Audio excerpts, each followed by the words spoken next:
Alors, on reprend notre définition de la diagonale du vide. Donc, cette diagonale du vide, elle s'étend des Ardennes au nord-est de la France, aux Pyrénées au sud-ouest de la France. C'est un espace, comme on l'a dit, de faible densité et qui a connu depuis plusieurs décennies même un fort exode. On pourrait parler d'exode rural. Alors, cette faible densité, vous la voyez ici sur cette carte. D'ailleurs, élément intéressant, lors des manifestations des Gilets jaunes en 2018, eh bien, il y a un démographe, Hervé Lebras, qui a noté que la participation la plus forte à ce mouvement des Gilets jaunes venait des départements des Ardennes ou de la Nièvre, qui sont donc des départements de cette diagonale du vide, et il disait que c'était des zones où, je cite, on avait une zone fragile où les services publics, les commerces locaux disparaissent ou ont disparu, où il y a un sentiment d'abandon.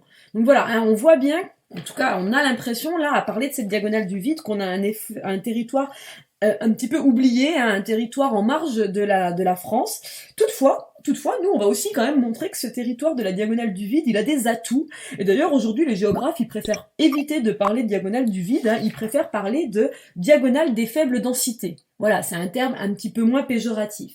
Alors nous, on va se demander en grand 1, eh bien, comment maintenir une activité industrielle dans cet espace à faible densité qu'est la diagonale du vide.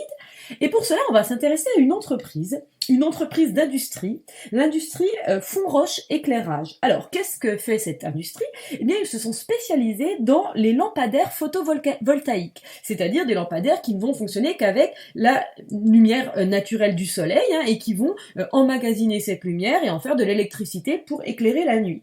Alors, ce qu'il faut savoir, ce qui est super intéressant de savoir, c'est qu'à l'origine, eh bien, la famille qui a créé cette entreprise, elle devait s'installer à Perpignan, c'est-à-dire au bord de la mer Méditerranée, voilà, le soleil, la mer, l'appel du large.